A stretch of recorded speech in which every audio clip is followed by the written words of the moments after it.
अस्सलाम वालेकुम दोस्तों, डॉक्टर साजिद कैस्टानी आपकी खिदमत में हाज़िर हूँ। आज का मेरा टॉपिक है फ्यूसीकार्ड क्रीम।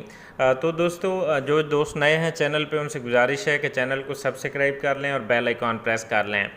तो दोस्तों चलते हैं वीडियो की जानिब। फ्यूसीकार्ड क्रीम जो है ये इसमें एंटीबायोटिक प्लस कार्टिकोस्टेरॉइड है, यानी एंटीबायोटिक प्लस स्टीरॉयड का ये कम्बिनेशन है।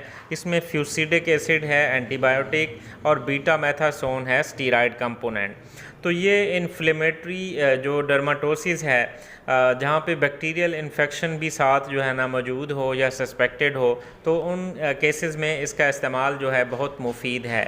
इसको आप दिन में 3 से 4 दफ़ा आप अप्लाई कर सकते हैं और या 2-3 दफ़ा भी अप्लाई कर सकते हैं। आहिस्ता से स्किन के ऊपर लगाएंगे जहाँ पे रेडनेस हो, स्वेलिंग हो, इचिंग हो, यानी एक्जिमा हो या सोरियासिस हो, या फिर आपको अगर कोई बैक्टीरियल इन्फेक्शन हो साथ स्किन पे, तो आप इस क्रीम को इस्तेमाल कर सकते हैं और इसके बहुत अच्छे रिज़ल्ट हैं।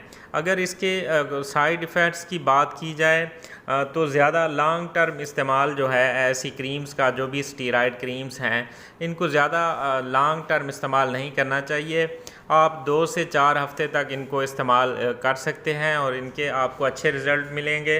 लेकिन इससे ज़्यादा अगर लंबे अरसे के लिए इस्तेमाल करेंगे तो ये एक्स्ट्रा जो गैर ज़रूरी हेयर ग्रोथ जो है, बाल उग सकते हैं। उसके अलावा स्किन एट्रोफी जो है वो काज कर सकते हैं ये स्टीरॉयड क्रीम्स, यानी आपकी जो नेचुरल स्किन है उसको डैमेज कर सकते हैं। तो इनको लॉन्ग टर्म आपने गैर ज़रूरी इस्तेमाल नहीं करना और 2 से 4 हफ़्तों के लिए आप इनको इस्तेमाल कर सकते हैं और ये आपको बहुत अच्छा रिज़ल्ट देंगे। तो तमाम दोस्त वीडियो लाइक, कमेंट और शेयर करना ना भूलिएगा। शुक्रिया।